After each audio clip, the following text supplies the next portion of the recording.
Hello everyone, welcome back to my channel once again. I hope you all are doing well and preparing well for the exam. चलिए करते हैं अपने last 5 MCQs finish, उसके बाद देखेंगे हम chapters को. चलिए करते हैं start with the MCQs 106. Yes 106 से स्टार्ट करना है हमने. चलिए देखते हैं क्या कह रहा है 106. आयात निर्यात enterprises exported goods having the FOB value of ₹10 lakhs rupees की FOB वैल्यू है.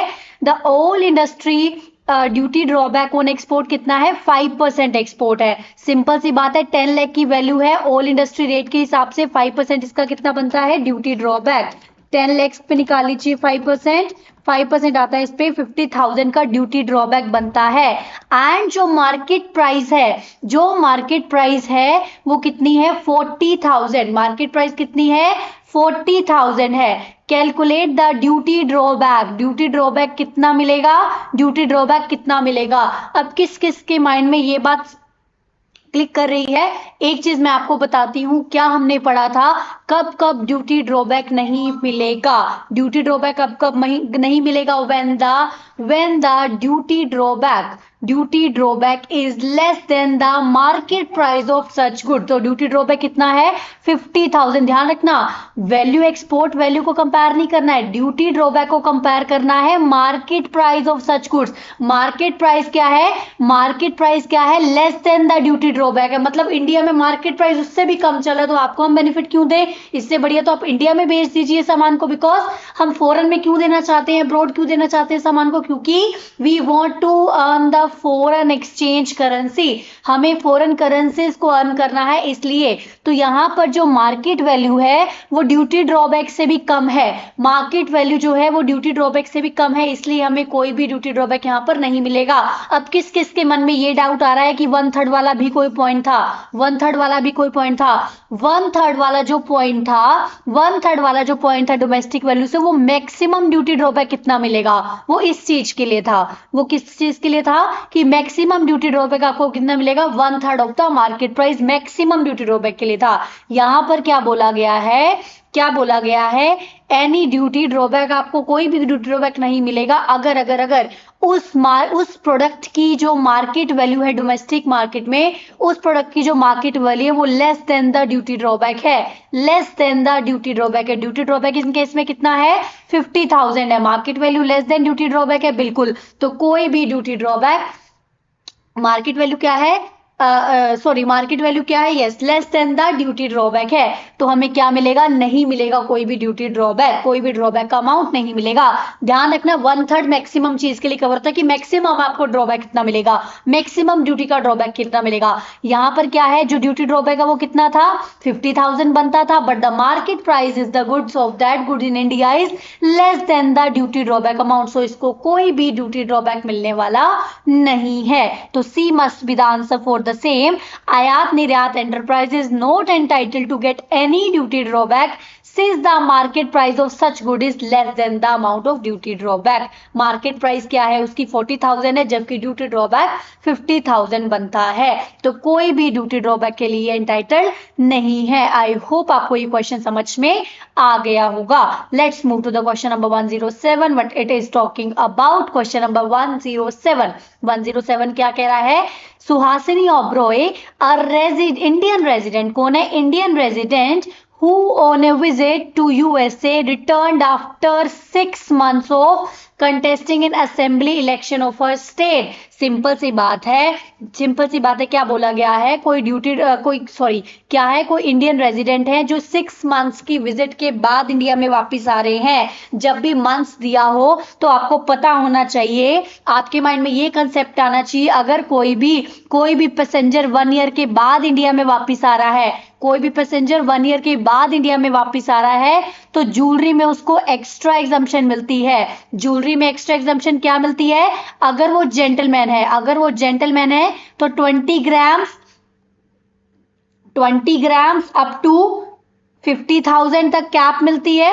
उसके बाद अगर वो लेडी पैसेंजर है तो 40 ग्राम अप टू 1 लाख की कैप मिलती है. मतलब 20 ग्राम अलाउड है, बट उसकी कैप जाएगी 50,000 तक, लेडीज के केस में क्या होगा, 40 ग्राम्स की जो लिमिट है उसकी कैप जाएगी 1 लाख रुपीज तक। ये कब अलाउड होती है, जब वो 1 ईयर के बाद आता है, ध्यान रखना, आफ्टर 1 ईयर जब वो इंडिया में रिटर्न हो रहा है तब की बात है। यहाँ पर क्या ये कैप हमें मिलेगी एक्स्ट्रा? नो, बिकॉज क्यों नहीं मिलेगी? बिकॉज यहाँ पर वो 6 मंथ्स के बाद ही वापिस आ रहे हैं। तो जो भी ज्वेलरी आप लाओगे अगर साथ में, तो वो जो जनरल एग्जाम्पशन है 50,000 की, उसी के अंदर आप कवर कर लोगे। जो जनरल एग्जाम्पशन है 50,000 की, उसी में आप क्या कर लोगे, कवर कर लोगे। तो पर्सनल इफेक्ट क्या होता है? पर्सनल इफेक्ट तो हमेशा एग्जाम्प्ट होते हैं, ड्यूटी फ्री होते हैं। पर्सनल इफेक्ट पे कोई भी बैगेज का रूल अप्लाई नहीं होगा। लैपटॉप क्या बोला गया है, अगर ग्रेटर देन 18 का कोई पर्सन है जिसकी एज मोर देन 18 है तो वन लैपटॉप कंप्यूटर अलाउड है, 1 लैपटॉप कंप्यूटर अलाउड है। तो आपको कैसे पता इसकी एज ग्रेटर देन 18 है? तो वो क्या बोल रहा है, जो इलेक्शंस लड़के आ रहा है, इलेक्शंस की जो एज है वो 18 से मोर होती है, तो इसकी एज भी 18 से ज्यादा है, इसकी एज भी 18 से ज्यादा है, तो लैपटॉप भी एग्जाम्प्ट हो जाएगा, इस पे भी कोई ड्यूटी ड्रॉबैक नहीं मिलेगा।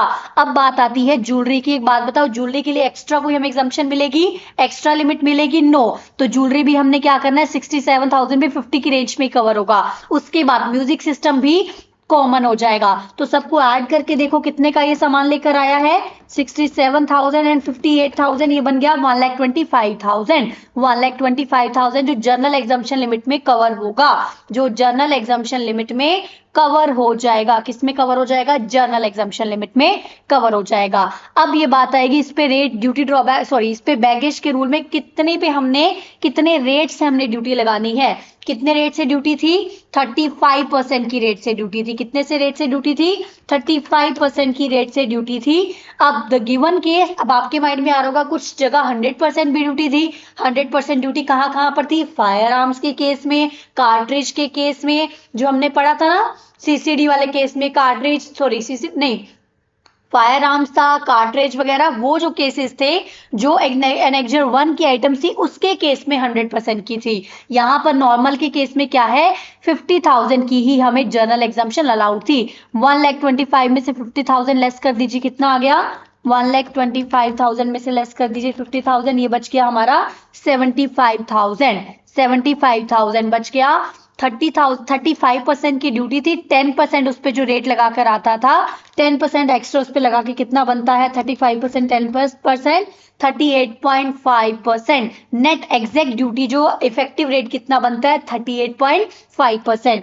75,000 पे लगाओ 38.5%, 28,875। 28,875 must be the answer. I hope आपको क्वेश्चन सॉल्व करने का तरीका समझ में आया हो। मैं फिर से रिपीट करवा रही हूँ, पर्सनल इफेक्ट्स एग्जाम्प्ट हैं, लैपटॉप मोर देन 18 वाले के लिए एग्जाम्प्ट है। ज्वेलरी के केस में एक्स्ट्रा लिमिट तब मिलेगी जब वो मोर देन 1 ईयर के बाद आ रहा है, but in the given case 6 month के बाद ही वो इंडिया में वापस आ रहा है, तो 50,000 की लिमिट में ही उसको ऐड कर लेंगे। पहले बाकी सारी चीजों को ऐड कर लो, 50 लेस करके बाकी बचे हुए पे आपने क्या करना है, ड्यूटी लगा देनी है। बैगेज रूल के अकॉर्डिंग कस्टम ड्यूटी आपने यहाँ पर लगा देनी है। Let's move to the question number 108। क्या कह रहा है, चलिए देखते हैं 108 क्या कह रहा है। Sohan enterprises limited had imported goods after paying the custom duty of rupees 25 lakhs. 25 lakhs rupees की custom duty pay की at the time of import. These goods were used and later on re-exported. Re-export करा, ध्यान रखना, मेरी बात ध्यान से सुनना, मैं क्या वर्ड पे एम्फसाइज कर रही हूँ? Re-exported. Re-exported मतलब कोई चीज लाई वो एज इट इज एक्सपोर्ट की है, you haven't still used that imported product into the manufacture of the another goods. वो आपने इंपोर्ट करा, एज इट इज आपने उसको स्ट्रक्चर चेंज किए बिना एक्सपोर्ट कर दिया। अब आपको याद में आना चाहिए सेक्शन नंबर 74, 75 ड्यूटी ड्रॉबैक का। सेक्शन नंबर 74, 75 ड्यूटी ड्रॉबैक का क्या पढ़ा था हमने वहां पर? 74 टॉक अबाउट था जब आप सेम गुड्स को एक्सपोर्ट कर रहे हो, बट 75 टॉक्स अबाउट जब आपने कुछ इंपोर्ट करा, that input you have used in the another product as an input, आप फाइनल प्रोडक्ट को एक्सपोर्ट कर रहे हो। इन द गिवन केस क्या करा आपने as it is re export करा है। 74 में हमने दो चीजें पढ़ी थी, री एक्सपोर्ट में भी दो चीजें थी, विदाउट यूज या विद यूज। विदाउट यूज या विद यूज। विदाउट यूज में 98% था, विदाउट यूज में 98% था, विद यूज में दो चीजें थी, मोटर व्हीकल का अलग पढ़ा था हमने, अदर देन मोटर व्हीकल का अलग पढ़ा था। यहाँ पे मोटर व्हीकल की बात तो नहीं हो रही है, अदर देन मोटर व्हीकल की बात हो रही है ना। हमने मोटर व्हीकल का अलग पढ़ा था, अदर देन मोटर व्हीकल का हमने अलग पढ़ा था। तो हमने क्या पढ़ा था, अप टू 3 मंथ्स तक, अप टू 3 मंथ्स, अगर आप नॉट मोर देन आपने 3 मंथ्स यूज करा है तो कितना कितना 95% का ड्यूटी ड्रॉबैक मिल जाएगा। ऑब्वियस ही बात है, जनरल विदाउट यूजिंग के केस में आपको 98% मिल रहा है, अगर आप यूज करोगे तो ऑब्वियस ही बात है ड्रॉबैक के रेट्स कम हो जाएंगे। तो वो किस हिसाब से कम होंगे कि आपने कितना पीरियड उनको यूज करा है। तो नोट लेस देन 3 मंथ्स था तो 95, मैंने आपको क्या बताया था, 95, 85, 75, फिर था 70, 65, 60, फिर हो गया था नील 18 मंथ्स। देखो, zero note less than 3 months, 3 से 6 मंथ, 6 से 9 मंथ, 9 से 12 मंथ, 12 से 15 मंथ, 15 से 18 मंथ्स, ये था स्ट्रक्चर। अगर कोई गुड्स मोर देन 3 और less than 6 months, more than equal to 3, less than more than 3 और लेस देन 6 मंथ्स अगर आपने यूज करा है, ठीक है, less than equal to 6 month तक यूज करा तो 85। तो मैंने आपको लर्न करने के लिए क्या बताया था, 10 10 रिड्यूस हो रहा है 2 टाइम्स, फिर पहले बड़ा बड़ा रिड्यूस करो फिर छोटा छोटा रिड्यूस करो। तो 95 से लेके हमने कहां तक आना है, 60 तक आना है, और जो मंथ्स हैं वो 3 के गैप्स पे जा रहे हैं। तो 18 के बाद क्या हो जाता है, मैंने आपको एक चीज और बताई थी, याद करने का तरीका क्या है, हर एग्जाम में मिनिमम 60 की आपको मेरिट चाहिए होती है। यहाँ भी 60 तक आपको अलाउड है, मोर देन दैट आपको अलाउड नहीं है। मतलब जब तक रेट 60 तक नहीं आता तब तक आपको अलाउड है। तो पहले तो 10 से कम करना है 2 टाइम्स, 2 टाइम 10 से कम करना है, फिर 5 से कम करना है। मतलब 18 मंथ से ज्यादा अगर आप यूज कर रहे हो तो आपको कोई भी ड्यूटी ड्रॉबैक नहीं मिलने वाला है। इन द गिवन केस कितना यूज करा इन्होंने, 19 मंथ्स। तो क्या आपको ड्यूटी ड्रॉबैक मिलेगा, क्या आपको ड्यूटी ड्रॉबैक मिलेगा, नहीं मिलेगा। यूज थी ना, यूज का केस था, अगर नोट यूज होता तो मिल जाता, नोट यूज होता तो 98% मिल जाता, but in the given case use है। यूज के केस में मोर देन 18 मंथ्स के बाद अगर आपने मोर देन 18 मंथ्स यूज कर लिए तो ये मान ले जाते हैं उसकी वैल्यू खत्म हो गई, अब आपको कुछ भी मिलेगा नहीं। तो नील इज द रेट, तो आपको कोई भी ड्यूटी ड्रॉबैक इस पे क्लेम नहीं कर सकते हो। आई होप आपको समझ में आ गया होगा। Let's move to the question number 109, which of the following statement is false की बात करा है। हम स्टेटमेंट पढ़ेंगे एज इट इज एंड देखेंगे कि ट्रू क्या है एंड फॉल्स क्या है।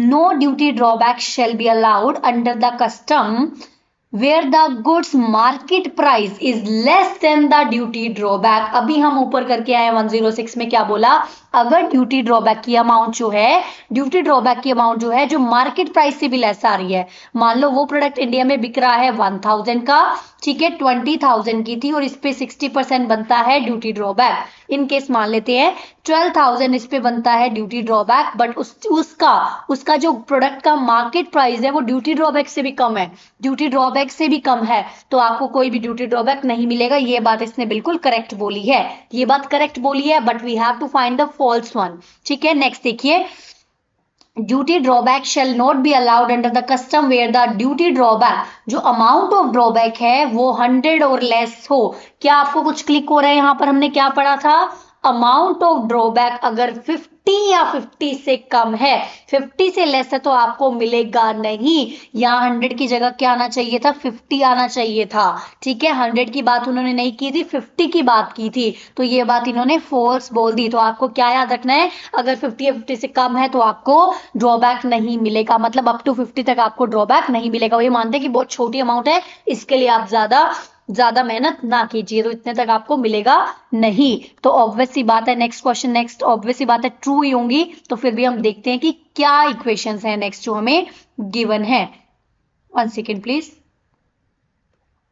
Where the claim of duty drawback is not paid to the claimant within the 1 month from the date of filing such claim, 6% will be payable to the claimant। हमने ये बात बोली थी, पढ़ी थी बार बार कि अगर डिपार्टमेंट जब आप एलिजिबल हो, डिपार्टमेंट क्या करती है, 1 मंथ का टाइम लेती है। 1 मंथ का अगर तक उन्होंने दे दिया तब डिपार्टमेंट आपको कोई इंटरेस्ट नहीं देगी। अगर 1 मंथ में उन्होंने पे नहीं किया then it will pay the interest at the rate of 6%। But अगर वहीं अगर क्या होगा, आपके पास गलती से ज्यादा आ गया अगर पर्सन ने देना है बैक टू द डिपार्टमेंट तो वो 15% की रेट से क्या करेगा, 15% की रेट से इंटरेस्ट देगा। तो सिंपल सी बात है, दोनों बातें करेक्ट है। अब यहाँ पे आपने क्या याद रखना है, डिपार्टमेंट 1 मंथ के बाद 6% का इंटरेस्ट देना स्टार्ट करेगा, 1 मंथ के बाद। बट अगर क्लेमेंट ने देना है तो वो सीधा सीधा डायरेक्ट सेम डेट से 15% का इंटरेस्ट देगा ही देगा।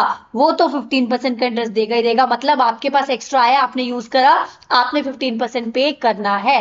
तो यहाँ पर रॉन्ग वन कौन सी हो गई, B was the wrong one, जिसमें ये बोला गया 100 रुपए से कम, अगर 100 या 100 से कम है तो आपको ड्रॉबैक नहीं मिलेगा। No, this must be the 50 रुपए की बात यहाँ पर की गई है। उसके बाद let's move to the last question, जहां पर फाइनली हमारे एमसीक्यूज हो जाएंगे फिनिश। यस, कंप्लीट हो गए हैं, but I would request you कि मैक्सिमम टाइम जितना आप देख पाओ that would be beneficial for you, because आपको नॉट ओनली द एमसीक्यूज में हेल्प मिलेगी but at the same time आपको कंसेप्चुअल क्लैरिटी भी मिलेगी। तो थोड़ा टाइम जब आप वॉक कर रहे हैं, कुछ टाइम फ्री बैठे हैं, तब एक आधी वीडियो देख लिया कीजिए, सो दैट आपकी कंसेप्चुअल क्लैरिटी होती रहे, रिविजन होती रहे। चलो let's move to the last question finally 110। Sapphire Enterprises imported some goods worth from the vessel from the USA. Sapphire Enterprises ने क्या करा है, गुड्स को इंपोर्ट करा है, कहां से, यूएसए से इंपोर्ट करा है in the month of April. The value of the imported goods was 6,50,000। कितनी वर्थ है, 6,50,000 की गुड्स इन्होंने क्या करी है, इंपोर्ट की है। The date of entry inward 21 April था and the date of bill of entry कितना था, 25 अप्रैल। तो मैंने आपको ये बात बहुत बार रिपीट कराई, एक बार फिर से लर्न करवा रही हूं कि रेट ऑफ ड्यूटी किस दिन का लगता है, रेट ऑफ ड्यूटी किस दिन का लगता है, एंट्री इनवर्ड और bill of entry whichever is later, entry inward और bill of entry whichever is later, entry inward और bill of entry whichever is later में मिलता है। एंट्री इनवर्ड और which of entry, entry inward और bill of entry whichever is later वाली date की हम क्या लेते हैं, रेट ऑफ ड्यूटी लेते हैं। तो लेटर वाली डेट क्या है, लेटर वाली डेट है 25 अप्रैल, तो रेट ऑफ ड्यूटी लगेगी 20%, 20% की रेट ऑफ ड्यूटी लग जाएगी। आई होप आपको समझ में आया हो क्या बोला मैंने। रेट ऑफ ड्यूटी किस दिन की लेनी है, date, bill of exchange, bill of exchange and entry inward whichever is later, but exchange rate हमेशा bill of exchange rate, bill of entry वाला लेना है। जो एक्सचेंज रेट है वो हमेशा बिल ऑफ एंट्री वाला लेना है, एक्सचेंज रेट हमेशा बिल ऑफ एंट्री वाला लेना है। तो चलिए उसके बाद क्या बोला गया, उसके बाद बोला गया जो आईजीएसटी लगेगा वो 12% पे लगेगा, 10% का क्या है, सोशल वेलफेयर सरचार्ज है। अब एक बात मुझे बताओ, सोशल वेलफेयर सरचार्ज किस किस पे लगता है, हमने पढ़ा था बीपीसी पे लगता है, बेसिक पे लगता है, प्रोटेक्टिव पे लगता है एंड सीवीडी पे लगता है। जो सीवीडी 3(1) वाली है वो कौन सी थी, जो पेट्रोलियम प्रोडक्ट्स वाली सीवीडी है उस पे लगता है, पेट्रोलियम प्रोडक्ट्स वाली सीवीडी है वो उस पे लगता है। तो यहाँ पर जो 10% लगेगा वो सिर्फ बेसिक पे लगेगा, ठीक है। उसके बाद देखते हैं, however before the inspection and clearance for home consumption, Sapphire Enterprises found that goods had been damaged while owing to the negligence of the proper officer। मतलब गुड्स का डैमेज हो गया, गुड्स का डैमेज हो गया तो हमने क्या पढ़ा था, ड्यूटी, यहाँ पे ड्यूटी से हमें बचाव हो जाता है, ड्यूटी हमें पे उतने पे नहीं करनी पड़ती है। प्रॉपर ऑफिसर ने क्या बोला, एक्सेप्ट करा उस डैमेज को, उन्होंने बोला कि वैल्यू ऑफ द गुड्स कितनी आ गई है, 4 lakhs पे आ गई है। तो आपने 650 पे नहीं देना है, 4 lakhs पे आपने पे करना है। ध्यान रखना, कम डाउन टू 4 lakh है, मतलब 4 lakhs की वो वैल्यू हो गई है, लेस नहीं करना है, रिड्यूस नहीं करना है। 650 में से 4 लाख रिड्यूस नहीं करना है। उसने ये नहीं बोला है कि reduce value come down by 4x, नहीं बोला है, 2 बोला है, मतलब इतने तक वैल्यू आ गई है, जितनी उसकी वैल्यू है उतने पे ही आपने ड्यूटी पे करनी है। तो सिंपल सी बात है, मैं आपको यहाँ पर साइड पे कैलकुलेशन करके बता देती हूँ क्या होगा। 4 lakhs की वैल्यू आ गई, 4 lakhs पे आपने पे करना है, तो बीसीडी आप कितना पे करोगे, एट द रेट ऑफ 10% पे करोगे, मतलब सॉरी 20% पे करोगे ना, 20% का निकला था, 20% पे करोगे तो 80,000 तो आप ये पे करने वाले हो, 80,000 तो आप ये पे करने वाले हो। फिर हमने क्या देखा था, social welfare surcharge, social welfare surcharge किस पे दिया जाता है, बीपीसी पे दिया जाता है। In the given case only basic पे आ जाएगा बिकॉज और कोई भी आइटम नहीं है। तो 8000 आ जाएगा इस पे 10% से, ये कितना बन गया 88,000 बन गया। उसके बाद जो भी वैल्यू लगती है आईजीएसटी की, आईजीएसटी की वैल्यू लगती है कंप्लीट कंबाइंड वैल्यू पे। इस टोटल को ऐड करके इस पे आईजीएसटी लगेगा कितने पे 4,88,000 पे लगेगा आईजीएसटी कितने से 12% से लग जाएगा 58,560 से लग गया। तो अब इन्होंने क्या पूछा है ध्यान रखना, हम जो गलती करते हैं इन्होंने क्या पूछा है, इन्होंने पूछा है कस्टम ड्यूटी कितना पे करे हो। 80 का एक पे किया, 8000 के एक पे किया, 58,560 एक पे किया। ध्यान रखना जो आईजीएसटी है वो बेसिक सबको ऐड करके कंप्लीट वैल्यू पे कंबाइंड वैल्यू पे ऐड करके लगती है, सिर्फ इन पे नहीं लगानी है जो हम मिस्टेक करते हैं जनरली। तो क्या हो गया यहाँ पे ऐड करते हैं तीन चीजों पे हमें कस्टम ड्यूटी 3 टाइम्स हमने कैलकुलेट करी, 80,000 प्लस 8,000 प्लस 58,560, ये बन गया 146,560 है आंसर में। Yes D 146,560 is the answer. एक बार फटाफट से मैच कर लेते हैं सो दैट कोई भी डाउट ना रहे।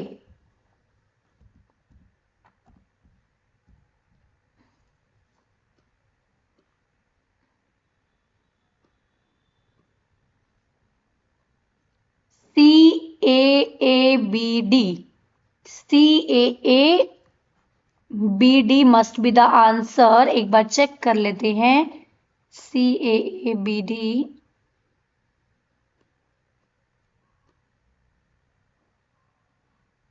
यस यस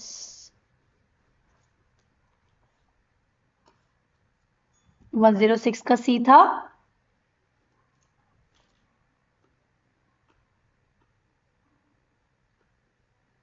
यस चलिए यहाँ पर फिनिश हुए हमारे all MCQs. I hope you enjoyed the lectures till date and share with your friends as well. अभी भी टाइम है, कर लीजिएगा, बहुत कंसेप्चुअल क्लैरिटी मिलेगी एंड एग्जामिनेशन स्कोर करने में बहुत हेल्पफुल होगा आपके लिए lectures, be it a case scenario be it MCQs. चलिए मिलते हैं next time, till then bye bye, take care, stay connected, stay motivated and yes keep studying, all the very best. Yes festivals are on the way, तो आपने क्या करना है, थोड़ा पढ़ाई भी करनी है एंड थोड़ा एंजॉय भी करना है, बिकॉज कंप्लीट आप एंजॉय भी नहीं कर पाएंगे, कंप्लीटली आप स्टडी से दूर भी नहीं रह पाएंगे, है ना, बिकॉज एग्जाम्स आर मस्ट। एक बार एग्जाम्स क्लियर हो गए तो अल्टीमेटली बाद में क्या होगा, every festival would be very very very big for you. चलिए मिलते हैं next time, till then bye bye, take care.